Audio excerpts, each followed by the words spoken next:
અને આપણને બધાને ખબર છે કે સરસ મજાનું ચેપ્ટર નંબર 5 જેનું નામ છે જૈવિક ક્રિયાઓ, એના વિશે આપણે અભ્યાસ કરી રહ્યા છીએ.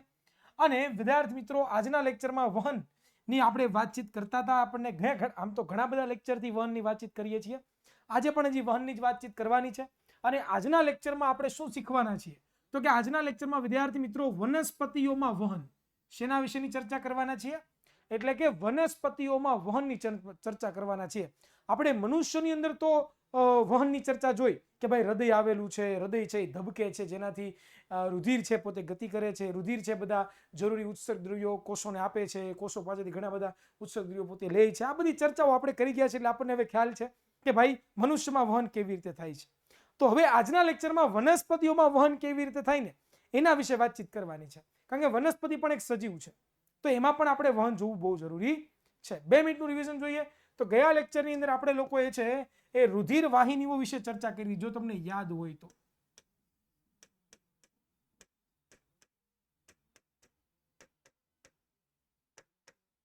રુધિર વાહિનીઓ વિશે ચર્ચા કરી હતી યાર. અને રુધિર વાહિનીઓની અંદર આપણે એવી ચર્ચા કરી હતી કે શું તો કે ભાઈ રુધિર વાહિનીઓ 3 પ્રકારની હોય છે. કેટલા પ્રકારની હોય છે? 3 પ્રકારની હોય છે. એકનું નામ હોય છે ધમની, બરોબર, એકનું નામ હોય છે શિરા, બરોબર, અને ત્યાર પછીનું નામ હોય છે એ શું હોય છે તો કે રુધિર કેશિકાઓ, બરોબર. અને પછી આપણે બધાના આપણે શું જોયા હતા તો કે ભાઈ આપણે એની આપણે લાક્ષણિકતાઓ, બરોબર, લાક્ષણિકતાઓ છે એ આપણે બધાની જોઈતી કે ભાઈ ધમની કોને કહેવાય, શિરા કોને કહેવાય, આ બધી વસ્તુ કોને કહેવાય વિશે ચર્ચા કરી ગયા હતા. આજના લેક્ચરમાં શરૂઆત આપણે લસિકાથી કરવી છે. આ ટોપિક આપણે ગયા લેક્ચરમાં એક બાકી રહી ગયો હતો, તો લસિકા નામનો ટોપિક આપણે કવર કરી લઈએ અને પછી આપણે આજના ભવ્ય લેક્ચરની શરૂઆત કરીએ કે લસિકા કોને કહેવાય. તો ચાલો જોઈએ કે ધમનીઓમાં વહેતું રુધિર કેશિકાઓમાં આવે છે. આપણને બધાને ખબર છે કે ભાઈ ધમની છે, ધમની યાદ છે કે નહીં? ધમની શું છે કોને ખબર છે? સાહેબ મને ખબર છે કે ધમની છે, ધમની ભાઈ. એ ધમનીમાં શું હોય તો કે રુધિર હોય ને, એ રુધિર ધમનીમાંથી ક્યાં આવે? રુધિર કેશિકામાં. આપણને બધાને ખબર છે કે ધમનીનો અંત ક્યાં થાય? રુધિર કેશિકામાં. ગયા લેક્ચરમાં આપણે આની ચર્ચા કરી ગયા હતા, તો એ વસ્તુ આપણને ખ્યાલ છે કે ભાઈ જે ધમની છે, બરોબર, આ ધમની શું તો કે આ ધમની કેમાં રૂપાંતર પામે છે તો કે ભાઈ રુધિર કેશિકામાં રૂપાંતર બધાને ખબર છે. આગળ વાત કરીએ કે રુધિર રસ, પ્રોટીન અને રુધિર કોષો રુધિર કેશિકાઓની પાતળી દિવાલમાંથી નીકળીને આંતરકોષીય અવકાશમાં એકઠા થાય છે. જો શું કીધું ભાઈ કે આ જે ધમનીઓમાં જે રુધિર હતું, માની લો કે મારી પાસે આ ધમની છે, આમે ધમની દોરી છે માની લો, બરોબર, આ ધમની દોરી છે અને માની લો કે અહીંયા છે એ આ બધા કોષો છે, અમારા શરીરના શું છે? કોષો છે, બરોબર. તો તમે અહીંયા નજર કરશો કે ભાઈ આ મારી ધમની હતી, બરોબર, અહીંયા એક મોટી મારી ધમની છે, બરોબર, આ મારી મોટી ધમની છે. આ ધમની છે એ બે નાના નાના રુધિર કેશિકાઓમાં રૂપાંતર પામે છે, બરોબર. આ પાછા આગળ બીજીમાં રૂપાંતર પામે છે. તો આવી રીતે ઘણી બધી ધમનીઓ છે બનતી હોય છે ભાઈ, બરોબર. અહીંયા આપણે ખાલી એક જ દોરી છે સમજવા માટે. તો આમ તમે જુઓ તો ઘણી બધી અલગ અલગ પ્રકારની ધમનીઓ. તો મેઇન આ ધમની છે, ઉપરની છે જાડી છે, શું છે બેટા તો કે આ ધમની છે, બરોબર. પણ આ તમે જે નાનો નાનો જે ભાગ જુઓ છો, નાના નાના જે રસ્તાઓ તમે જુઓ છો, બરોબર, આ નાની જે નળીઓ જુઓ છો, નળીઓ શું છે તો કે રુધિર કેશિકાઓ. અને શું કહેવાય? રુધિર કેશિકાઓ. હવે આ જે રુધિર કેશિકાઓમાં જે લોહી છે એ લોહી ક્યાં આવે તો કે સાહેબ એ તો છે ને રુધિર કેશિકાઓમાં આવે, બરોબર. આ રુધિર કેશિકાઓમાં જે લોહી આવ્યું છે એ લોહીનું શું થાય બેટા? એ લોહીનું શું થાય તો કે એ લોહી છે એ હવે ક્યાં આવે તો કે ભાઈ આ જે કોષો છે, મારા શરીરના જે કોષો છે, એ કોષો વચ્ચે જે ખાલી જગ્યા છે જેને આપણે શું કહીએ? આંતરકોષીય અવકાશ કહીએ. શું કહીએ બેટા? આંતરકોષીય અવકાશ કહીએ. એ આંતરકોષીય અવકાશમાં આવે. કોણ કોણ આવે તો કે ભાઈ રુધિર રસ, બીજું પ્રોટીન અને ત્રીજું રુધિર કોષો. કયા? રક્તકણ છે, શ્વેતકણ છે, બરોબર, ત્રાકકણ છે. રુધિર રસને આપણે પ્લાઝ્મા કહેતા હતા અને પ્રોટીન આપણને બધાને ખબર છે એ આવે ક્યાં તો કે ભાઈ કેશિકાઓમાંથી. ક્યાં આવે તો કે આંતરકોષીય અવકાશ, એટલે કે કોષો છે એના આંતરકોષીય અવકાશમાં આવે. આ રીતે એકઠા થયેલા, એટલે કે આ બધી વસ્તુ રીતે જે એકઠા થયેલા છે, બરોબર, એ પ્રવાહીને આપણે શું કહીએ છીએ બેટા તો કે લસિકા કહીએ. કે જે અહીંયા તમે જોયું કે ભાઈ ધમની છે એ નાની નાની શાખાઓમાં રૂપાંતર પામી, જેને આપણે રુધિર કેશિકાઓ કહીએ છીએ. આ જે રુધિર કેશિકાઓ છે, બરોબર, એ રુધિર કેશિકાઓમાંથી શું થયું તો કે ભાઈ રુધિર રસ, પ્રોટીન અને રુધિર કેશિકાઓ એ બધી વસ્તુ ક્યાં આવી? તો કે આપણા શરીરના જે કોષો છે એ કોષોની વચ્ચે જે ખાલી જગ્યા છે ત્યાં આવ્યું. અને આ જે રસ જે અહીંયા કોષો વચ્ચે જે જમા થઈ ગયું છે, બરોબર, આ કોષો વચ્ચે જે જમા થયેલું છે એને આપણે શું કહીએ છીએ? તો કે એને જ વિદ્યાર્થી મિત્રો આપણે લસિકા કહીએ છીએ. બરોબર, લસિકા કેવું છે યાદ રાખજો, તો રંગવિહીન હોય છે, બરોબર, અને તેમાં ઓછી માત્રામાં પ્રોટીન હોય છે. શું હોય છે? ઓછી માત્રામાં પ્રોટીન આવેલું હોય છે. આગળ વાત કરીએ તો કે ભાઈ લસિકા એકઠી થઈને આંતરકોષીય વાહિકાઓમાં વહન પામે છે અને આ વાહિકાઓ છે એ આગળ જઈને ક્યાં ભળે છે બેટા? તો કે ભાઈ શિરાઓમાં ભળી જાય છે અને લસિકા દ્વારા પાચિત ખોરાક અને ચરબીનું પણ શું થાય છે બેટા? તો કે વહન થાય છે. બરોબર, આમ તો જોવા જઈએ તો પછી આ જે દ્રવ્ય છે, બરોબર, આ દ્રવ્ય ભેગું થઈને એક વિશિષ્ટ પ્રકારની છે શું બને છે? તો કે નળી બને છે અને આ જે નળી છે એ છેલ્લે ક્યાં ખુલી જાય છે? તો કે જે શિરા છે, શિરા, એ શિરાની અંદર પોતે ખુલી જાય છે. તો લસિકા વિશે થોડું ઘણું એટલો જ આપણે માહિતી મેળવવાની છે, વધારે આમાં કઈ ડિટેલમાં એકદમ માહિતી મેળવવાની છે નહીં. બરોબર, ક્લિયર, ડન, આગળ વધીએ. ચાલો, તો હવે આપણે વાત કરવાની છે મનુષ્યોમાં વહનની ચર્ચા કરવાની છે. શેની ચર્ચા કરવાની છે? મનુષ્યોમાં વહન, કે ભાઈ મનુષ્ય નહીં, સોરી, વનસ્પતિઓમાં વહન. બરોબર, હા, જે મનુષ્ય છે, બરોબર, એમાં વહન તો આપણે જોઈ ગયા. હવે વારો કોનો આવે છે? તો કે ભાઈ વનસ્પતિઓમાં વહન કેવી રીતે થાય, શેનું વહન કરવાનું છે તેની આપણે ચર્ચા કરીએ. ચાલો આપણે જોઈએ. તો અહીંયા થિયરી લખેલી છે ભાઈ, આપણે ચર્ચા કરી આપણે ખ્યાલ આવે કે વનસ્પતિઓ પ્રકાશ સંશ્લેષણ દ્વારા ગ્લુકોઝનું નિર્માણ પર્ણમાં કરે છે. આપણને બધાને ખબર છે ભાઈ કે કોઈ પણ એક વનસ્પતિ હોય, અહીંયા હું વનસ્પતિ દોરું છું, યાદ રાખજો. માની લો કે આ વનસ્પતિ છે, બરોબર,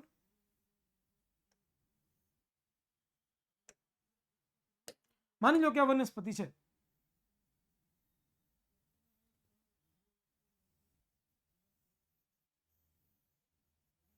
આ વનસ્પતિ છે ભાઈ, ઓકે, ડન. હવે આ વનસ્પતિ છે એ વનસ્પતિના પાંદડા હોય કે નો ભાઈ? દિલ નથી દોરતો, પાંદડું છે એટલે કોઈ એમનો કે દિલ, સર દિલ દોર્યું, સરે દિલ દોર્યું, આ દિલ નથી, પાંદડું છે, બરોબર. તો આ પર્ણ છે બેટા, આ પર્ણની અંદર શું બને છે? તો કે આ પર્ણની અંદર છે ને સાહેબ એ પ્રકાશ સંશ્લેષણ દ્વારા વનસ્પતિ પોતાનો ખોરાક બનાવે. આપણને એ હવે કન્સેપ્ટ તો મગજમાં ક્લિયર છે, કારણ કે આપણે નાનેથી ક્યારના ભણતા એવા, એટલે આપણને એ તો ખબર પડી ગઈ વનસ્પતિ પ્રકાશ સંશ્લેષણની ક્રિયા દ્વારા એ પોતે છે એ શું કરે છે? તો કે ભાઈ વનસ્પતિ પ્રકાશ સંશ્લેષણની ક્રિયા દ્વારા ગ્લુકોઝનું પોતે નિર્માણ કરે છે. વિદ્યાર્થી મિત્રો આગળ જોઈએ શું કરે છે? તો કે વનસ્પતિ શરીરના નિર્માણ માટે, એટલે કે વનસ્પતિનું જે શરીર છે એનું નિર્માણ, એ નિર્માણ માટે જરૂરી અન્ય દ્રવ્યોની જરૂર પડે હોતે ને ભાઈ, ખાલી ખોરાકની જરૂર નહીં, બીજા દ્રવ્યોની પણ જરૂર પડે. જેમ કે ઉદાહરણ તરીકે નાઇટ્રોજન છે, ફોસ્ફરસ છે, અમુક પ્રકારના ક્ષારો છે, બરોબર, કે જે એને ક્યાંથી મળવાના છે? તો કે જમીનમાંથી મળવાના છે. આપણને બધાને ખબર છે કે વનસ્પતિ છે, બરોબર, ક્યાં ઉગે? તો કે સર વનસ્પતિ તો છે ને એ મારા માથા ઉપર ઉગે. એલા માથા ઉપર નો ઉગે, થોડોક પાસો વળે, પાસો વળે, પાસો વળે. આ વનસ્પતિ છે જમીન ઉપર ઉગે. તો જમીનની અંદર તમે જોશો તો વનસ્પતિના શું હોય બેટા? તો કે વનસ્પતિના જે છે ને મૂળિયા હોય. શું હોય? તો કે સર વનસ્પતિના મૂળિયા હોય. આ વનસ્પતિના જે મૂળિયા છે એ પોતે શું કામ કરે છે? તો કે હવે તમને બધાને ખ્યાલ છે ભાઈ, આ વનસ્પતિ હોય, તમે લોકો વિચારો જરાક મગજમાં કે ભાઈ વનસ્પતિને છે એ ખાલી કોની જરૂર પડે છે? તો કે પોતાના શરીરના વિકાસ કરવા માટે છે બેટા એને જરૂરી એવા અન્ય પદાર્થો જેમ કે નાઇટ્રોજન છે, ફોસ્ફરસ છે, કેલ્શિયમ છે, ઘણા બધા આયોનની પણ જરૂર પડે છે, બરોબર. આ બધી વસ્તુઓ છે ક્યાંથી મેળવે? જમીનમાંથી મેળવે. ક્યાંથી મેળવે બેટા? ક્યાંથી મેળવે બેટા? જમીનમાંથી મેળવે છે. તો એ જમીનમાં, જમીન છે એ જમીન અંદર ક્યાંક તો છે, એ તમે વિચારો કે શું છે ભાઈ? તો કે ટપકા ટપકા ટપકા ટપકા કરું છું, આ શું છે? તો કે આ જમીનની અંદર રહેલું શું છે? તો કે ભાઈ ખનિજ, ખનિજ, ખનિજ ક્ષારો છે કે જેની વનસ્પતિને જરૂર પડે છે. શું કામ જરૂર પડે છે? તો કે પોતાના શરીરના નિર્માણ કરવા માટે. તો ખબર પડી? ખ્યાલ આવ્યો? અત્યારે અહીંયા સુધી બે મુદ્દાઓમાં ક્લિયર? દંડન. ઓકે સર, અહીંયા સુધી બધું ક્લિયર છે. આગળ વધીએ. ચાલો, આ પદાર્થોનું શોષણ મૂળ દ્વારા થાય છે ભાઈ. આ બીજા મુદ્દા પર ધ્યાન આપો ભાઈ કે આ જે પદાર્થો છે કયા? તો કે ખનિજ દ્રવ્યો છે કે જેની વનસ્પતિને વૃદ્ધિ અને વિકાસ કરવા માટે શું પડે છે બેટા? તો કે જરૂર પડે છે. તો આ જે ખનિજ ક્ષારો છે એનું વહન કોના દ્વારા થાય? તો કે આનું વહન એટલે કે શોષણ છે ને એ બેટા સાદું સિમ્પલ તમે વિચારો ને તો આનું શોષણ છે ને બેટા એ કોના દ્વારા થાય છે? તો કે આનું જે શોષણ છે આનું જે શોષણ છે બેટા, ઓ મારા દીકરા, ઓ મારા ભાઈઓ, ઓ મારા વાલા, સુતા સુતા લેક્ચર જોવે છે, નકરી કોમેન્ટ કરે છે, એની વાત કરું છું કે આ બધાનું શોષણ કોના દ્વારા થાય છે? તો કે ભાઈ આ જે મૂળ છે, બરોબર, આને આપણે શું કહીએ બેટા? આને આપણે શું કહીએ? તો કે સર મૂળ કહીએ. તો મૂળ દ્વારા છે એ આ ખનિજ દ્રવ્યનું શોષણ થાય છે. ચાલો આગળ જોઈએ. જો પર્ણ અને મૂળ વચ્ચેનું અંતર ઓછું હોય, એટલે કે પર્ણ અને મૂળ વચ્ચેનું અંતર કેવું હોય બેટા? તો કે ઓછું અંતર હોય, તો પદાર્થોનું વહન કોનું? તો કે આજે ખનિજ ક્ષારો છે, પછી બીજું પ્રકાશ સંશ્લેષણ માટે પાણીની પણ જરૂર પડશે કે નહીં પડે? હાલો ભાઈ, એ ભાઈ સુઈ તો નથી ગયા ને ભાઈ? નિંદર તો નથી આવતી ને મારા વાલા? એ ભાઈ, એ ભાઈ, એ ભાઈ, એ ભાઈ, એ ભાઈ, એ ભાઈ, એ ભાઈ, સુઈ નહીં જવાનું મારા વાલા, નિંદર નથી કરવાની. જાગને का है बीड़ू मेरा भाई, जागने का है मेरा बीड़ू, जागने का है, क्या करने का है? जागने का है. तो એને પાણીની પણ જરૂર પડશે ને, બરોબર? તો વનસ્પતિ છે, કોણ છે ભાઈ? વનસ્પતિ છે. તો વનસ્પતિને ભાઈ અહીંયા રહેલા ખનિજ ક્ષારો અને પાણી એને ક્યાં પુગાડવાનું છે ભાઈ? તો કે પર્ણ સુધી તો પહોંચાડવું પડશે કે નહીં પહોંચાડવું પડે? તો કે યસ સર, એને પર્ણ સુધી તો પહોંચાડવું પડશે હો, બરોબર.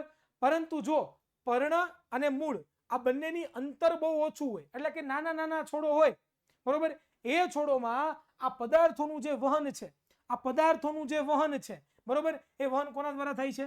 તો કે પ્રસરણ દ્વારા થાય છે. કોના દ્વારા થાય છે બેટા? પ્રસરણ દ્વારા થાય છે. કોના દ્વારા થાય છે? પ્રસરણ દ્વારા થાય છે. હવે સાહેબ આ શું સાહેબ પ્રસરણ? એ અમને તો ઈ તો આવડતું જ નથી. પ્રસરણ કોને કહેવાય ઈ તો અમને ખબર જ નથી, બરોબર. તો હવે એ પ્રશ્ન જાણીએ. પ્રસરણ તમે ધોરણ 9 માં એક કન્સેપ્ટ ભણ્યા, યાદ કરો. એ કન્સેપ્ટનું નામ હતું પ્રસરણ, આશ્રુતિ. આવા ટોપિકો તમે ભણ્યા હશો, યાદ છે કે નહીં? હા સર અમને યાદ છે. તો કોને કહેવાય પ્રસરણ? પ્રસરણની વ્યાખ્યા ધોરણ 9 ની અંદર વ્યવસ્થિત રીતે ચેપ્ટર નંબર 5 ની અંદર તમે ભણી ગયા છો. તમને ખ્યાલ હોવું જોઈએ. જો તમને ખ્યાલ નથી તો તમે ક્યાંક લોચા માર્યા છે મારા વાલા, ક્યાંક ડખે ચડી ગયા છો, બરોબર ને? ક્યાંક તમે ભણવામાં ગાફલતા રાખી છે, ટાઈમ પાસ કર્યો છે, નકરી મોજ કરી છે, મોજ લૂંટી છે, એટલે ભણવામાં ખબર નથી પડતી. સમજાણું? તો ચાલો શીખવાડું કે પ્રસરણ કોને કહેવાય. પ્રસરણ આપણે ધોરણ 9 માં ભણતા હતા કે ભાઈ કોઈ પણ પદાર્થ છે એ વધુ સાંદ્રતાથી ઓછી સાંદ્રતા તરફ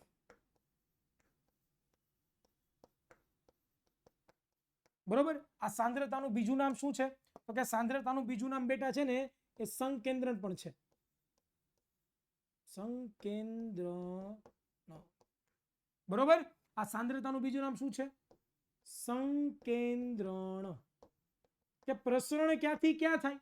હે, બરોબર, કે કોઈ પણ પદાર્થનો જથ્થો વધુ હોય ત્યાંથી ઓછા જથ્થા તરફ છે ને એ શું થાય? તો કે ભાઈ પદાર્થનું વહન થાય. પદાર્થનું વહન થાય. બસ એ જ વહનને આપણે શું કહીએ છીએ? તો કે પ્રસરણ કહીએ છીએ. શું કહીએ છીએ બેટા? પ્રસરણ કહીએ છીએ. યાદ કરો તો મેં તમને લોકોને ત્યારે જો ધોરણ 9 માં મારી પાસે ભણતા હશો ત્યારે મેં તમને લોકોને યાદ કરાવ્યું હતું વિદ્યાર્થી મિત્રો કે એક ડેમનું ઉદાહરણ આપ્યું હતું કે માની લો કે ડેમ છે, આ સાઈડ ડેમ છે, ફૂલ પાણી ભર્યું છે, આ સાઈડ ખીણ છે, પાણી છે જ નહીં, આ સાઈડ બિલકુલ પાણી છે જ નહીં, પાણી જેવું કઈ છે જ નહીં. તો શું થાય? વધારે પાણી ક્યાં છે? આ સાઈડ. ઓછું પાણી ક્યાં છે? આ સાઈડ. વધારે પાણી ક્યાં છે? આ સાઈડ. ઓછું પાણી ક્યાં છે?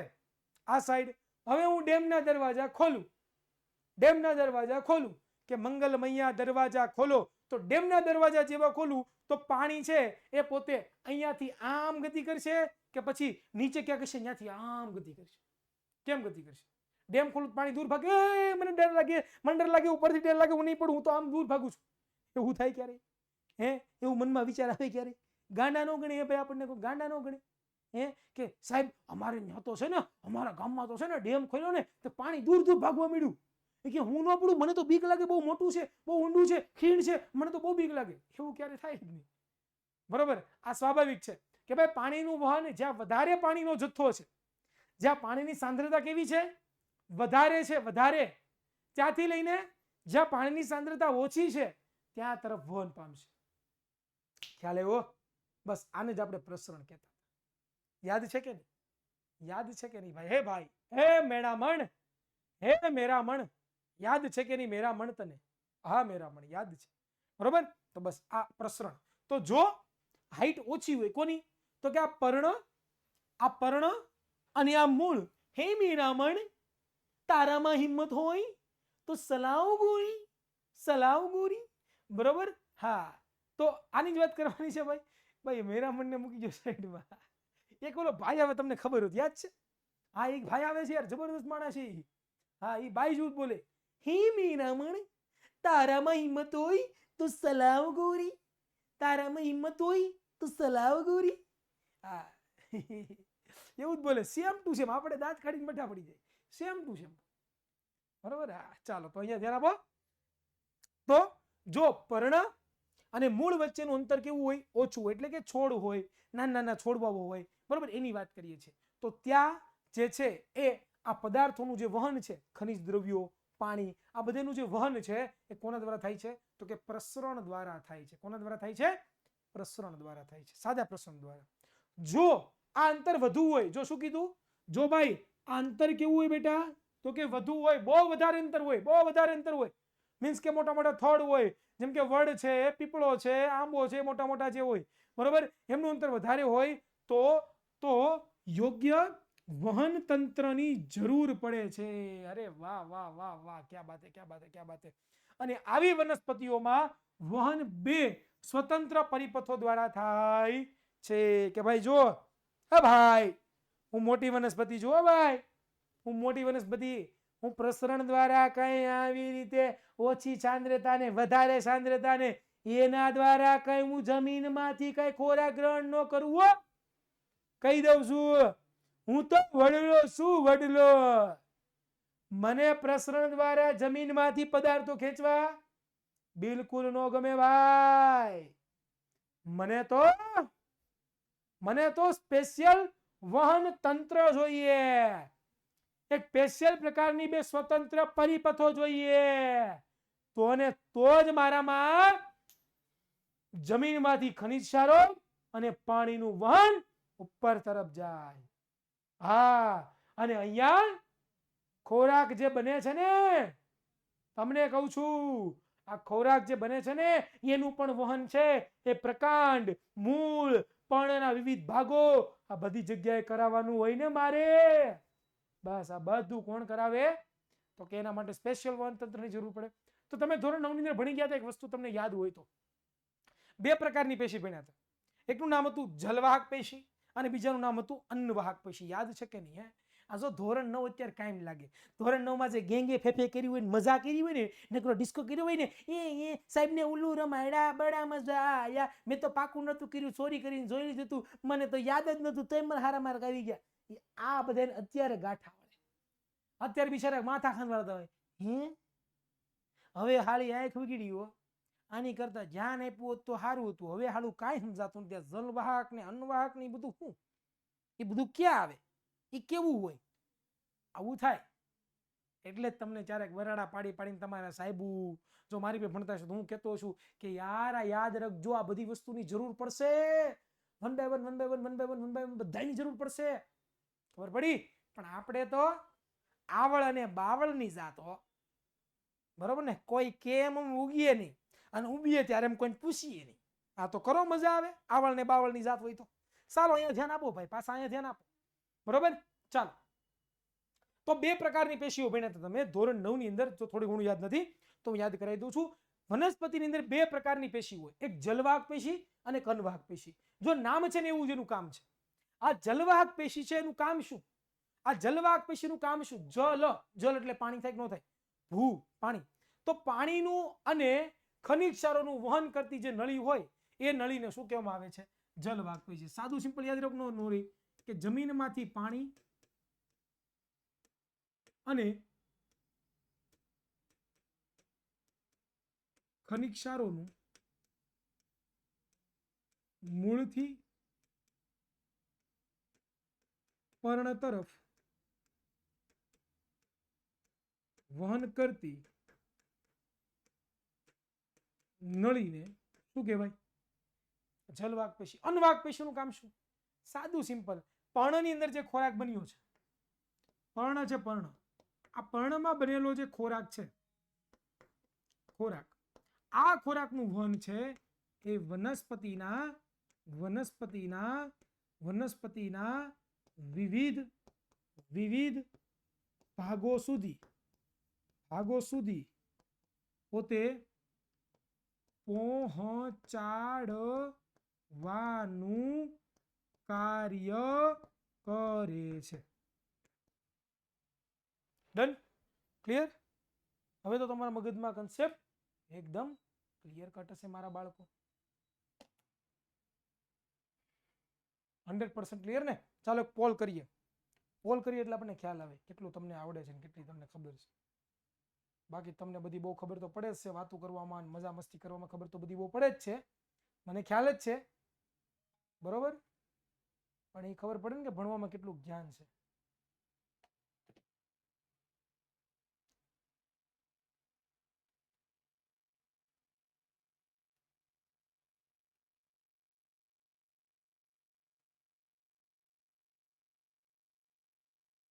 ઓકે,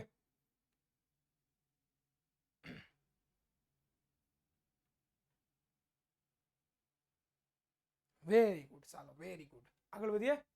તો હવે આપણે જોવાનું છે પાણીનું વહન. કે ભાઈ જે ઉચ્ચ કક્ષાની જે વનસ્પતિઓ છે, ઉચ્ચ કક્ષાની વનસ્પતિઓ એટલે કે જે વનસ્પતિઓ છે એ વનસ્પતિઓની કક્ષા કેવી છે તો કે બહુ ઊંચી છે, એમાં પાણીનું વહન કેવી રીતે થાય.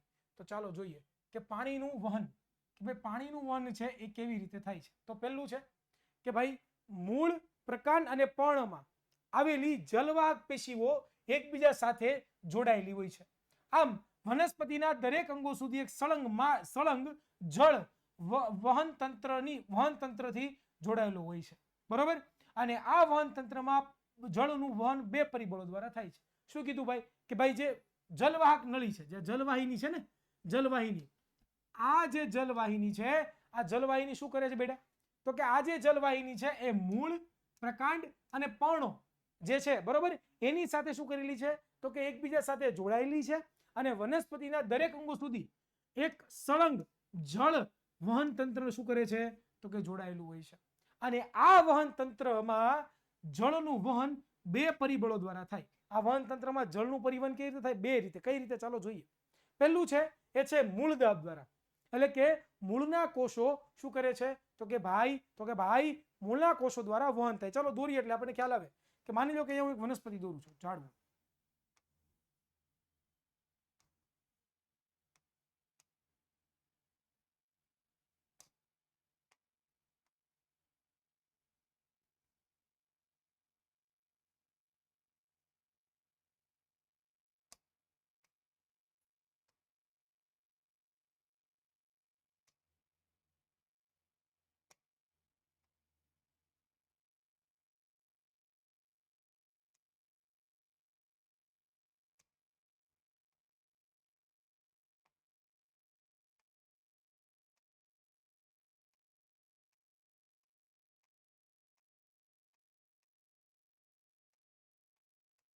કે આને શું કહેવાય? આને શું કહેવાય? મૂળ. આને શું કહેવાય? પ્રકાંડ. અહીં એક પર્ણ દોરી દઈએ આપણે.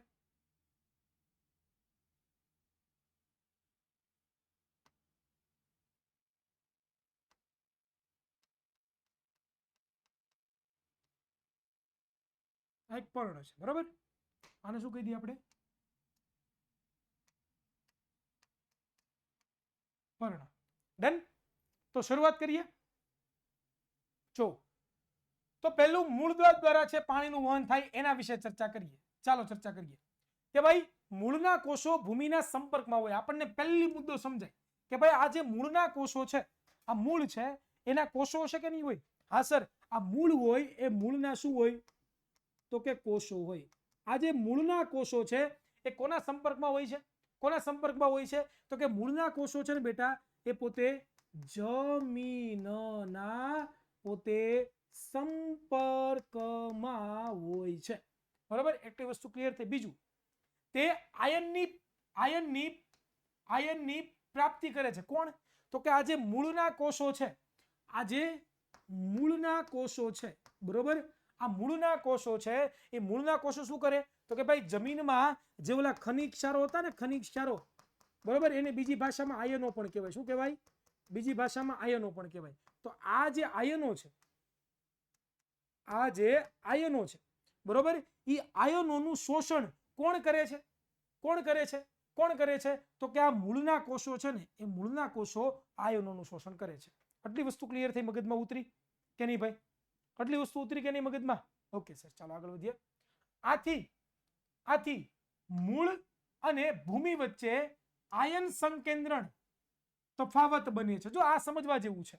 કોની વચ્ચે? તો કે ભાઈ આ મૂળ અને જમીન. બરોબર, હવે તમે વિચાર કરો કે ભાઈ શરૂઆતની અંદર યાદ રાખો કે ભાઈ આ મૂળ છે. આ મૂળે શું કર્યું ભાઈ? તો કે આ જે આયનો હતા, એ આયનોનું પોતે શોષણ કરી લીધું કે ન કરી લીધું ભાઈ? હે, આયનોનું શોષણ કરી લીધું કે ન કરી લીધું? આયનો એટલે કાંઈ નહીં યાર, ખનિજ ક્ષારો જ છે ભાઈ, બીજું કાંઈ નથી ભાઈ.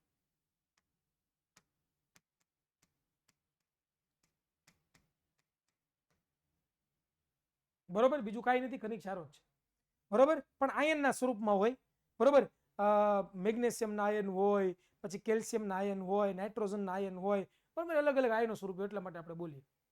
બરોબર, ચાલો તો ફરી એકવાર સમજાવું ભાઈ કે ભાઈ આપણને બધાને ખબર છે કે આ મૂળ છે, મૂળ. બરોબર, એ કોના સંપર્કમાં છે ભાઈ? તો કે જમીનના સંપર્કમાં છે. બરોબર, અને મૂળ જમીનના સંપર્કમાં હોય તો મૂળના જે કોષો છે પણ જમીનના સંપર્કમાં હોય કે ન હોય? હા સર, જમીનના સંપર્કમાં હોય. હવે મૂળ શું કરે પેલા? બરોબર, આપણને બધાને ખબર છે કે જમીનમાં શું છે? એક તો ખનિજ ક્ષારો છે ને બીજું વનસ્પતિ શું મેળવે? તો કે પાણી મેળવે ને, પાણી ભાઈ, કે નો મેળવે? હા સર, પાણી પણ પોતે મેળવે. તો પેલા આ મૂળ છે શું કામ કરે ખબર છે? હવે યાદ રાખજો, પેલા આ મૂળ છે શું કામ કરે ખબર છે? તો કે આ મૂળ છે ને બેટા, એ પેલા આયનોનું શોષણ કરે. કોનું શોષણ કરે? આયનોનું શોષણ કરે. કોનું શોષણ કરે? આયનોનું શોષણ કરે. કોનું શોષણ કરે બેટા? તો કે આ જે આયનો છે ને, એ પોતે આયનોનું પેલા શોષણ કરે. અને હવે શું થયું? તો કે ભાઈ મૂળના જેટલા પણ કોષો છે એ બધા કોષોની અંદર આયનોનું પ્રમાણ વધી ગયું. હલો, મૂળના જેટલા પણ કોષો છે એમાં આયનોનું પ્રમાણ વધી ગયું. આટલી વસ્તુ ખબર પડી? હા સર, મૂળના જેટલા પણ કોષો છે એમાં આયનોનું પ્રમાણ વધી. તો હવે શું થયું તમે જુઓ તો કે ભાઈ જમીનમાં આયનોનું પ્રમાણ ઘટી ગયું. જમીનમાં શું થયું તમે જુઓ ભાઈ? તો કે જમીનમાં આયનોનું પ્રમાણ ઘટી ગયું. જુઓ ભાઈ, જમીનમાં આયનોનું પ્રમાણ ઘટી ગયું અને મૂળની અંદર, હવે અહીંયા દોરું છું, જુઓ,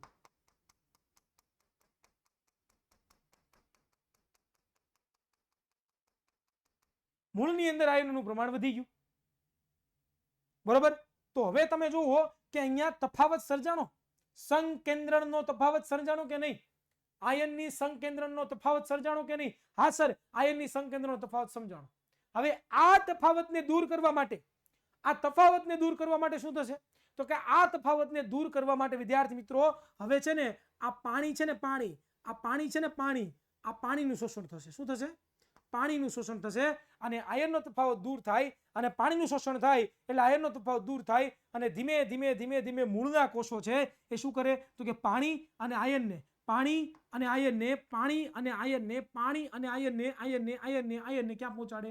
ક્યાં પહોંચાડે? તો કે પાણી અને આયનને, આ બંનેને છે ને એ ક્યાં પહોંચાડે છે? તો કે ભાઈ પર્ણની અંદર છે એ પોતે પહોંચાડે છે. ખ્યાલ આવ્યો? આ જે પ્રક્રિયા થઈ એને શું કહેવાય? મૂળ દાબ કહેવાય, જેને બીજી ભાષામાં મૂળના કોષો દ્વારા વહન. આગળ વાંચીએ એટલે ખબર પડે કે ભાઈ તફાવત દૂર કરવા પાણી મૂળમાં પ્રવેશે છે. બરોબર, અને પ્રસરણ પામી જલવાહક પેશી સુધી પહોંચાડે છે. આ શું છે? ભાઈ આ શું છે? તો કે આ જલવાહક પેશી છે. શું છે?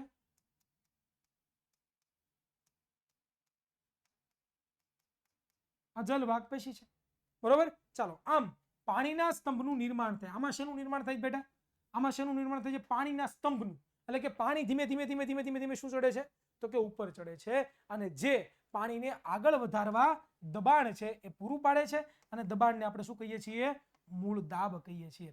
પરંતુ જળને ઊંચાઈ સુધી પહોંચવા માટે આ દબાણ પૂરતું છે નહીં. કે ભાઈ જો બહુ ઊંચી વનસ્પતિ હોય, બરોબર, તો આ મૂળ દાબ ચાલે નહીં. તો આ જે આપણે જોયું એ શેના વિશે વાત કરી? તો કે ભાઈ મૂળ દાબ વિશે. એટલે કે મૂળના જે કોષો છે, એ મૂળના કોષો દ્વારા જે દબાણ મળે છે ને, જે દબાણ મળે છે એ દબાણથી શું થાય છે તો કે પાણીનો સ્તંભ બને છે, બરોબર. એ પાણીનો જે સ્તંભ છે ને, સ્તંભ, એ સ્તંભ શું કામ કરે છે તો કે ભાઈ બધી જગ્યાએ પાણીને પહોંચાડે છે. તો એક તો પ્રક્રિયા થઈ ગઈ મૂળ દાબની, બરોબર. હજી એક બીજી પ્રક્રિયા છે, બરોબર, જેને આપણે બાષ્પોત્સર્જનની ક્રિયા કહીએ છીએ. કે ભાઈ જે વનસ્પતિ બહુ મોટી હોય, જે વનસ્પતિ કેવી બહુ મોટી હોય, બહુ મોટી, ભાઈ જુઓ ભાઈ, ધ્યાન આપો, 1 મિનિટ મને ધ્યાન આપો. અહીંયા મેં તમને ઘણી વખત ટોક્યા છે, બરોબર, ઘણી વખત તમને કીધું છે, પણ તમારું મગજ ક્યાં છે ને મને ખ્યાલ નથી પડતી. ખાસ કરીને જ્યારે પણ લાઈવ લેક્ચર જુઓ છો ત્યારે કોમેન્ટ બંધ જ કરી દેવાની છે, બરોબર. તમારું જે કોમેન્ટ સેક્શન છે ને, બરોબર, એને હું વાંચતો જ નથી.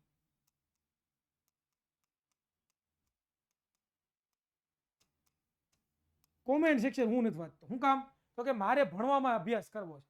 મારે જે છોકરો બિચારો મારી વાટ જોઈને બેઠો છે ને કે નહીં ભાઈ આને વાંચવું છે, મારે તૈયારી કરવી, એની વાટે શું ભાઈ, મારે દરરોજ મગજ નથી બગાડવું, બરોબર. એટલે ફોકસ કરો ભણવામાં. કાંઈ પણ પ્રોબ્લેમ હોય, બરોબર, તો એ બીજી વાર લેક્ચર જુઓ, ત્રીજી વાર લેક્ચર જુઓ, પછી કાંઈ પ્રોબ્લેમ પછી મને કહેજો, પછી પ્રોબ્લેમ જ નહીં આવે. શું કામ તો કે 2 થી 3 વાર લેક્ચર જોઈ લીધો છે એટલા માટે, બરોબર. એટલે ખાસ મારે તમારે બીજું કાંઈ વાત નથી કરવી, પણ એક વસ્તુ યાદ રાખજો ભાઈ, હું કોમેન્ટ નથી વાંચતો. એટલે મારી પાસે એમ કોઈ ન કહેતા કે સર મને આ પ્રશ્નનો જવાબ આપો ને, સર તો કોમેન્ટમાં જવાબ જ નથી આપતા. પણ કોમેન્ટમાં તમારી ફાલતુ કોમેન્ટ હોય. અહીંયા સર ભણાવતો ત્યાં ધ્યાન ન હોય, આપણે આપણી કોમેન્ટમાં ધ્યાન હોય. એટલે કોમેન્ટ હું વાંચતો નથી ભાઈ. અત્યારે ઓનલી ફોર વિદ્યાકુળમાં અભ્યાસ. ન ખબર પડે તો 1 થી 2 વાર લેક્ચર જુઓ, બરોબર. હજી ખબર ન પડે હજી 1 થી 2 વાર લેક્ચર જુઓ, અને પછી ખબર ન પડે પછી મારો સંપર્ક કરજો, બરોબર ને. ગ્રુપમાં નંબર આપેલો છે આપણે બધાય. ચાલો આગળ વધીએ. હવે બાષ્પોત્સર્જનની વાત કરવી છે કે વનસ્પતિના હવાઈ ભાગો, બરોબર, એટલે કે પર્ણો માંથી પાણીના બાષ્પ સ્વરૂપે વાતાવરણમાં શું થાય છે તો કે નિકાલ થાય છે, જેને આપણે બાષ્પોત્સર્જન કહીએ. આપણને બધાને ખબર છે કે ભાઈ કોઈ પણ એક વનસ્પતિ આપણે લઈએ અને આ જે વનસ્પતિ હોય, આ વનસ્પતિ છે એ વનસ્પતિનો એક પર્ણ હોય છે. આ વનસ્પતિનું જે કોઈ પણ એક પર્ણ હોય, બરોબર, તો આ જે પર્ણ છે બેટા, એ પર્ણની અંદર શું આવેલું હોય તો કે પર્ણની અંદર નાના નાના છિદ્રો આવેલા હોય, અને આ છિદ્રોને આપણે શું કહીએ છીએ તો કે વાયુરંધ્ર કહીએ છીએ. અને આ જે વાયુરંધ્ર છે એ પોતે શું કામ કરે છે તો કે આ જે વાયુરંધ્ર છે એ ધીમે ધીમે થોડા અંશમાં પોતાના શરીરમાંથી પાણી બહાર કાઢે અને શું કરે તો કે ભાઈ એ પોતે બાષ્પોત્સર્જનની પોતે ક્રિયા કરે છે. આપણને ખ્યાલ છે આ નિકાલ પર્ણરંધ્રો દ્વારા થાય છે, બરોબર. અને પર્ણરંધ્રમાં થતી પાણીની ઉણપ પોતે જલવાહક પેશીને પૂરી પાડે છે. આ રીતે જલવાહક પેશીમાં પાણીનું ખેંચાણ ઉત્પન્ન થાય છે. ભાઈ જુઓ, વનસ્પતિ સતત પાણીનું પોતે બાષ્પીભવન કરતી જાય તો એક સમય તો એવું આવશે ને, ભાઈ, કે નહીં આવે કે જ્યારે જલવાહક પેશીમાં શું થઈ જાય તો કે પાણીની ઉણપ સર્જાય. તો જલવાહક પેશી શું કરે કે ભાઈ એને તો પાણીની ખેંચવાનું જ કામ કરવાનું છે, તો જમીનમાંથી પોતે પાણી ખેંચવા જ મળે, બરોબર. આમ પર્ણોમાં થતા બાષ્પોત્સર્જનથી પાણી જલવાહક પેશીમાં શું થાય છે તો કે ભાઈ ઊંચું ચડે છે, બરોબર. અને દિવસ દરમિયાન પર્ણરંધ્ર ખુલે છે, જેથી દિવસે પાણી તેમાં ભળેલા ખનિજ અને ક્ષારોના વહન માટે બાષ્પોત્સર્જન શું કહે છે તો કે ભાઈ જવાબદાર હોય છે. બાષ્પોત્સર્જન બહુ જવાબદાર છે, કારણ કે દિવસ દરમિયાન બાષ્પોત્સર્જનની ક્રિયા થાય, જેનાથી મૂળ છે એમાં પાણીનું ફટાફટ શોષણ થાય, અને બાષ્પોત્સર્જનની ક્રિયા દ્વારા કોઈ પણ ઊંચી વનસ્પતિ હોય તો એને પણ પોતે પ્રવાહી પાણી મળે છે. હવે વાત કરીએ આપણે ખોરાક અને અન્ય દ્રવ્યોના વહનની થોડી ઘણી ચર્ચા કરી લઈએ, કે જે તમારી ટેક્સ્ટબુકમાં આપી છે. તો ચાલો વાંચીએ એટલે ખબર પડે આપણને કે ભાઈ પ્રકાશ સંશ્લેષણથી ખાદ્ય પદાર્થનું ઉત્પાદન થાય છે. આપણને બધાને ખબર છે કે પ્રકાશ સંશ્લેષણ દ્વારા શું થાય, ખાદ્ય પદાર્થનું ઉત્પાદન, આપણને ખબર છે. આ પદાર્થનું દ્રાવ્ય અવસ્થામાં વહન થાય તેને આપણે શું કહીએ, સ્થળાંતર કહીએ. કે આ જે પદાર્થ છે, જે ગ્લુકોઝ બીનો છે, બરોબર, એનું દ્રાવ્ય અવસ્થામાં વહન થાય ને શું કહીએ આપણે, સ્થળાંતર. શું કહીએ, સ્થળાંતર. એક જગ્યાએ બીજી જગ્યાએ લઈ જવું, સ્થળાંતર કહેવાય, બરોબર. સ્થળાંતર અન્નવાહક પેશીઓ દ્વારા થાય છે. સ્થળાંતર કોના દ્વારા થાય, અન્નવાહક પેશી. આપણે વાત કરી હતી કે ભાઈ વનસ્પતિ અંદર 2 પ્રકારની પેશી આવેલી હોય, બરોબર. એક તો જલવાહક પેશી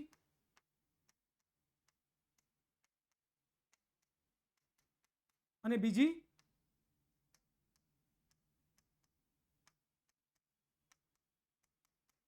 અન્નવાહક પેશી. તો આ જે જલવાહક પેશી છે, અન્નવાહક પેશી છે, એ શું કરે છે? તો કે પર્ણેન્દ્ર બનેલો જે ગ્લુકોઝ છે, પર્ણેન્દ્ર બનેલો જે ગ્લુકોઝ છે, આ ગ્લુકોઝનું છે એ પોતે વહન કરે છે. ક્યાં વહન કરે છે? તો કે આ વનસ્પતિના જે પર્ણ છે ત્યાં, બરોબર, વનસ્પતિના જે મૂળ છે ત્યાં, અને સાથે સાથે વનસ્પતિનું જે પ્રકાંડ છે ત્યાં આનું પોતે વહન કરે છે. એ વસ્તુ આપણને ખ્યાલ છે.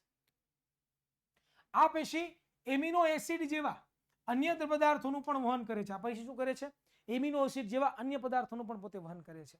ખોરાક અને અન્ય દ્રવ્યોનું વહન સાથી કોષોની મદદથી ઉધ્વ અને અધઃ બંને દિશાઓમાં થઈ શકે છે. ખોરાકનું વહન છે એ તમે વનસ્પતિ અંદર ઉધ્વ દિશા એટલે કે ઉપર અને અધો દિશા એટલે નીચે, એમ બંને સાઈડ થઈ શકે. બરોબર, ખોરાકનું વહન નીચેથી ઉપર પણ થઈ શકે, ઉપરથી નીચે પણ થઈ શકે. પણ વનસ્પતિ કોનો સહારો લે?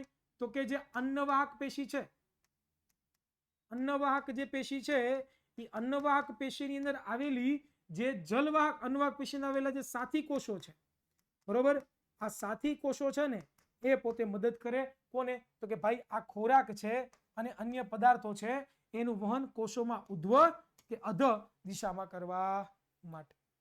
બરોબર, ડન, ક્લિયર? અહીંયા સુધી ક્લિયર છે બધાને? તો આ તમારું થઈ ગયું વનસ્પતિઓમાં વહન પૂર્ણ.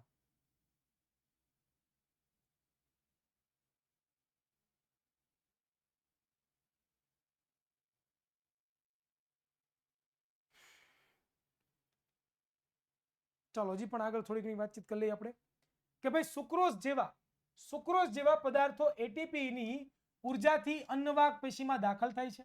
બરોબર, જેથી આશ્રુતિ દાબ વધે છે અને પાણી જલવાહક પેશીમાંથી અન્નવાહક પેશીમાં પ્રવેશે છે. અને અન્નવાહક પેશીમાં પાણી દાખલ થવાથી દબાણ ઉત્પન્ન થાય છે અને જે પદાર્થને ઓછું દબાણ ધરાવતી પેશી તરફ લઈ જાય છે અને જરૂરી દ્રવ્યોનું વહન કરે છે. ભાઈ આ મુદ્દો સમજવા જેવો છે કે ભાઈ સુક્રોઝ જેવા જે પદાર્થો છે, સુક્રોઝ આપણને બધાને ખબર છે એક પ્રકારનો કાર્બોદિત પદાર્થ છે. બરોબર, કે સુક્રોઝ જેવો જે પદાર્થ છે, સુક્રોઝ યાદ છે કે નહીં? સુક્રોઝ કાર્બોદિત પદાર્થ છે. આ સુક્રોઝ જેવા જે પદાર્થો છે એનું શું કામ કરે? તો કે ભાઈ એટીપી ની ઉર્જાથી અન્નવાહક પેશીમાં દાખલ થાય. શું કીધું? કે ભાઈ સુક્રોઝ છે, સુક્રોઝ, બરોબર, સુક્રોઝ. આ સુક્રોઝ જે છે એ એટીપી ની ઉર્જાનો ઉપયોગ કરીને એ પોતે અન્નવાહક પેશીમાં દાખલ થાય. જેનાથી શું કામ થાય? તો કે ભાઈ આશ્રુતિ દાબ વધે. શું વધે? આશ્રુતિ દાબ વધે. આશ્રુતિ દાબ વધે. અને આશ્રુતિ દાબ વધે તો શું થાય? તો કે ભાઈ પાણી જલવાહક પેશીમાંથી અન્નવાહક પેશીમાં પ્રવેશી જાય. વાહ, ક્યાં વાત છે, આ તો જોરદાર છે. બરોબર, અને અન્નવાહક પેશીમાં પાણી દાખલ થવાથી દબાણ ઉત્પન્ન થાય છે, જે પદાર્થને ઓછું દબાણ ધરાવતી પેશી તરફ લઈ જાય છે અને જરૂરિયાત મુજબ દ્રવ્યોનું પોતે વહન કરે છે. તો આ મુદ્દો પણ છે એક સમજવા જેવો હતો કે જે મને લાગ્યું કે તમારે ધ્યાન રાખવું જોઈએ. બરોબર, ઓકે. તો વિદ્યાર્થી મિત્રો, આ ટોપિક એટલો બધો ઇમ્પોર્ટન્ટ નથી પરીક્ષા માટે, આટલો બધો એક્ઝામ માટે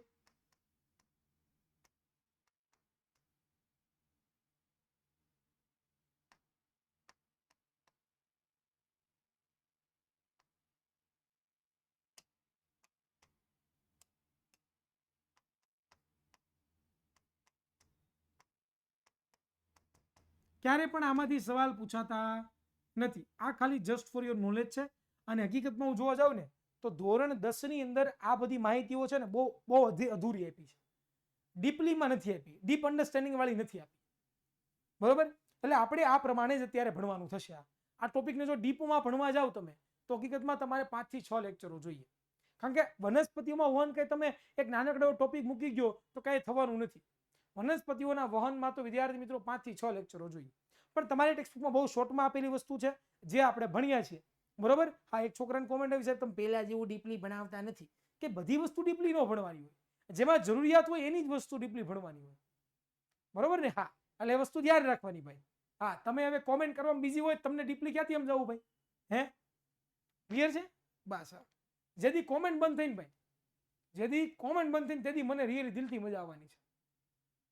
જેથી કોમેન્ટ બંધ થઈને તેથી હું રિયલી એકદમ આમ ખુશખુશાલ થઈ જાય કે ભાઈ નહીં, મારા દીકરાઓ મારું માને છે.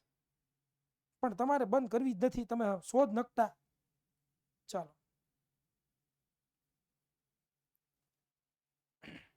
હવે વિદ્યાર્થી મિત્રો નેક્સ્ટ ટોપિક તરફ આગળ વધીએ અને આપણો નેક્સ્ટ ટોપિક છે કયો, તો કે ભાઈ 5.5 ઉત્સર્જન, જે આપણે આજે નથી ભણવાના ભાઈ, આવતા લેક્ચરથી શરૂઆત કરશું. હવે અત્યારે જે લોકોના અમુક વિદ્યાર્થીઓના ડાઉટ હતા ભાઈ, એ ડાઉટ આપણે લઈ લઈએ, બરોબર. ડાઉટ સેશનમાં ઘણા બધા વિદ્યાર્થીઓ ડાઉટ પૂછતા હોય છે, તો ડાઉટ આપણે લઈ લઈએ થોડાક, એટલે આપણને ખ્યાલ આવે કે ભાઈ તમે કેવા કેવા ડાઉટ પૂછો છો. જોઈએ જરાક.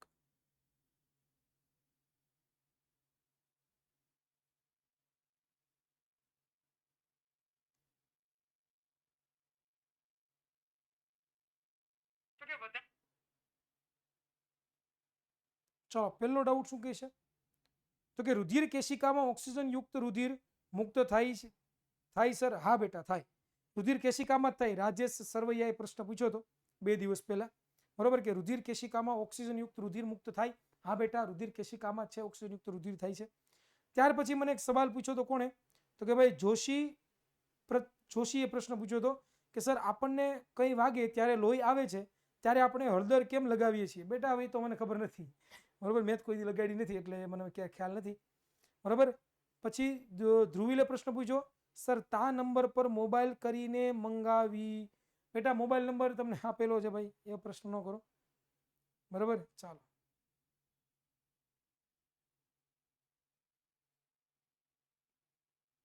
એક સૂર્યારામનો છોકરો કે સર કોમેન્ટ નથી કરતા, બરોબર, તોય પણ અમને વિજ્ઞાનમાં ખબર નથી પડતી. તો બેટા ખબર ન પડતી તો આપણે રેકોર્ડિંગ લેક્ચર આપેલા જ છે, તો બને એટલા રેકોર્ડિંગ લેક્ચર જોવો, બને એટલા રેકોર્ડિંગ લેક્ચર તૈયાર કરો, તો જેને તમારા કન્સેપ્ટ ક્લિયર થાય, બરોબર. આશ્રુતિ દાબ એટલે પાણી જે દબાણ કરે ને, દબાણ, એને આશ્રુતિ દાબ કહેવાય બેટા. સાથી કોષો એટલે બેટા એના માટે વ્રજ બેટા જૂના લેક્ચરો જોજો 9મા ધોરણના બેટા. સાથી કોષો કોને કહેવાય ને, અન્નવાહક પેશીમાં બેટા જૂના લેક્ચર જોવો. એટીપી એટલે શું બેટા, જૂના લેક્ચર જોવો દીકરા. ચાલો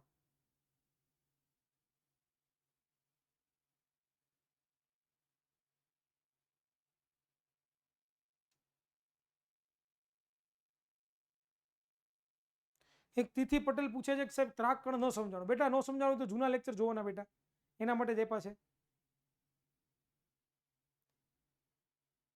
એક સત્યમ પરમાર પ્રશ્ન પૂછે છે કે સાહેબ આપણા બાલમાં રુધિર કેમ હોતું નથી? ભાઈ વાળ છે ને એ મૃત કોષોનું બનેલું છે. શેનું બનેલું છે?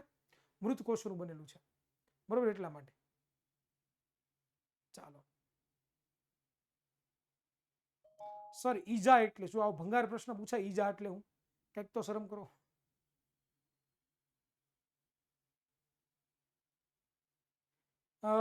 બરડ જીતે પ્રશ્ન પૂછ્યો છે કે સર આપણે વાગ્યું હોય ત્યારે રુધિર નીકળી, હિમોગ્લોબિન તે રુધિરને જમાવી દે છે. ના બેટા એવું બિલકુલ હોતું નથી હો ભાઈ, એસા બિલકુલ નહીં હોતા है. હિમોગ્લોબિન નો ધરાવે ભાઈ, હિમોગ્લોબિન નો ધરાવે ભાઈ, ઈ ત્રાકકણો ધરાવે ભાઈ. ગોહિલ ભૂમિકા બેટા હૃદય ડાબી બાજુ, એવું જમણી બાજુ ન હોય. આપણું ઝાલા નુપુર પૂછે આપણું દિલ કેટલી વાર ધબકે? બેટા એ તમારા ઉપર, તમે વધારે થોડું વધારે ધબકે, ઓછું થોડું ઓછું ધબકે. નોર્મલી 70 થી 75 ધબકારા મિનિટે કરતા હોય છે. હા શિરાઓમાં બેટા વાલ આવેલા હોય છે, કીર્તન બેટા, બરોબર. તો ગયા લેક્ચરમાં આટલા ડાઉટ હતા, એ ડાઉટ મેં ક્લિયર કર્યા છે, સારા સારા ડાઉટ મને લાગ્યા હતા, બરોબર, એના મને ડાઉટ ક્લિયર કર્યા છે. હવે જે લોકોને ડાઉટ રહી ગયા હોય, બરોબર, એ લોકો કોમેન્ટમાં પૂછી શકે છે, બરોબર. તો હું મને બને ત્યાં સુધી હું આન્સર આપવાની કોશિશ કરું. આમ તો એક ઘણી બધી કોમેન્ટ આવતી એટલે હું કોઈની જવાબ આપી જ નહીં શકું. હવે જલવાક પેશી એટલે શું બેટા? લેક્ચર આજનો લેક્ચર રિપીટ કરજો, ન ખબર હોય તો. ફાલતુ સવાલ નહીં.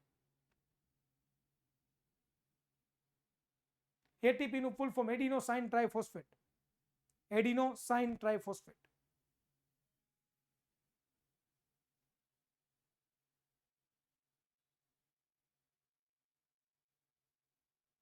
સુક્રોઝ બેટા કાર્બોદિત નો પ્રકાર છે. સુક્રોઝ છે ને કાર્બોદિત નો એક પ્રકાર છે.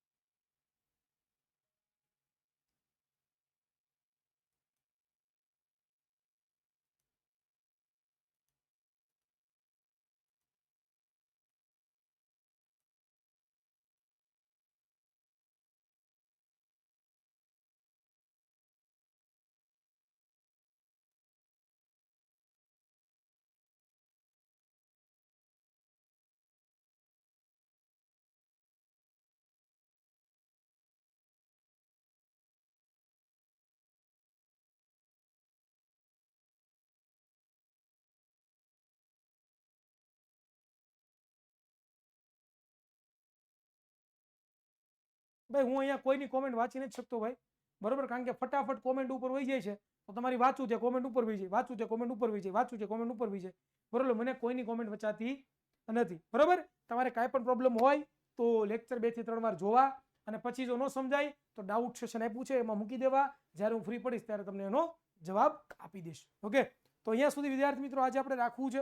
આવનારા ક્લાસની અંદર જે છે એ આપણે શું કરવાના છીએ, તો કે આવનારા ક્લાસની અંદર આપણે હોમવર્કમાં, ખાસ હોમવર્કમાં ડીપીપી આપીએ છીએ, બરોબર. ડીપીપી સોલ્યુશન તમને કેમાંથી મળશે, બરોબર, સવાલોમાં આપ્યા હોય 3 થી 4, એ સવાલોનું સોલ્યુશન આ બુકમાં મળશે, બરોબર. આ બુક જે લોકોએ નથી વસાવી એ લોકો વસાવી લેજો. નંબર ફરી એકવાર અહીંયા લખી દઉં છું, જો ન લખ્યા હોય તો લખી લેજો, બરોબર. નંબર પણ લખી દો, આ નંબર ઉપરથી કોલ કરીને મૂકવી લેવાની. આ બુક બહુ ઇમ્પોર્ટન્ટ છે, પરીક્ષા માટે પણ જરૂરી છે. નંબર લખી લેજો 97 12 44 45 48. જો 48 નો લગાડવો હોય તો પાછળ તમે 49 પણ લગાડી શકો, અથવા તો બીજો નંબર લખી લો બધા 99 7 42 45 402. આ બે નંબર ઉપરથી તમે છે એ શું કરી શકો છો, તો કે બુક મંગાવી